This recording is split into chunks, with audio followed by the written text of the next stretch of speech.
715 le persone scomparse in Veneto nel 2022 che non sono più state ritrovate.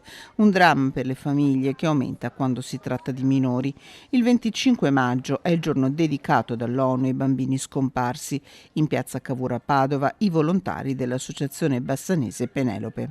A parte la persona che scompare, che in primis è loro, però la famiglia, quello che vive la famiglia è un dramma che non finisce mai, in particolare per chi sta ancora aspettando, perché ci sono famiglie che aspettano il proprio caro, chi da 10 anni, chi da 20, chi da 15, anche da 30 anni. Ed è nata dalla sensibilità di uno dei familiari delle persone scomparse che si ritrovano nell'associazione Penelope, che è nato Allarme al Parco, un opuscolo illustrato che verrà portato nelle scuole proprio per aiutare famiglie e bambini a gestire un'eventuale scomparsa.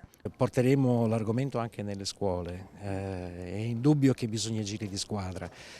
Senza squadra non si va da nessuna parte, quindi le forze dell'ordine si uniscono in questi casi all'associazione Penelope appunto per svolgere le loro attività.